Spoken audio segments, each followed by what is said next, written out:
Bonjour, ici Marie-Ève Lamonde et voici l'info CMA TV en bref.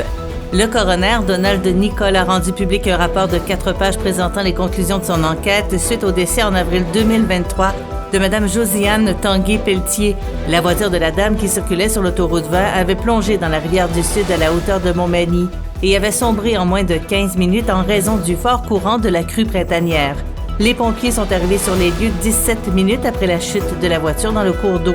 Le coroner a précisé que le véhicule utilitaire sport que conduisait Mme Tanguay-Pelletier était complètement immergé et qu'il était impossible pour le service de sécurité incendie de la ville de Montmagny d'intervenir sécuritairement pour la secourir, et ce, même avec toute la formation et tous les équipements nécessaires. La Ville et la MRC de Montmagny ont annoncé la signature d'une entente de collaboration en matière de technologie de l'information.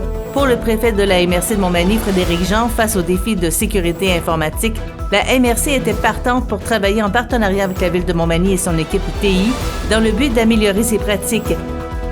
Hier, le Centre d'études collégiales de Montmagny recevait la visite sur l'heure du dîner des participants du Challenge Polaire 2024. Ce challenge, organisé par Motivation Jeunesse et qui en est à sa 6e édition, est une expédition de vélo et de course. Une vingtaine de jeunes immigrants et Québécois ont choisi de parcourir les 220 km reliant Rivière-du-Loup et Limoilou.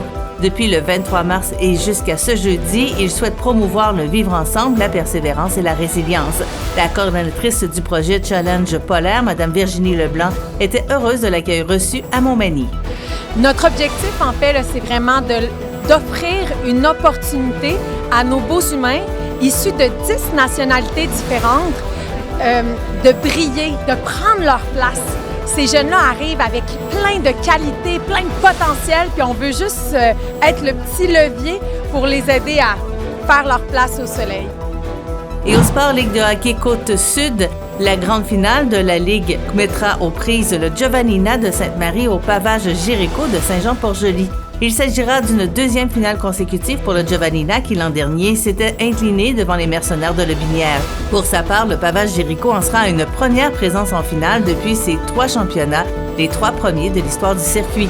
Le pavage Jéricho rencontrera donc le Giovannina de Sainte-Marie dès ce vendredi à Sainte-Marie. Le lendemain, la partie se jouera sur la glace du Centre Rousseau à Saint-Jean-Port-Joli.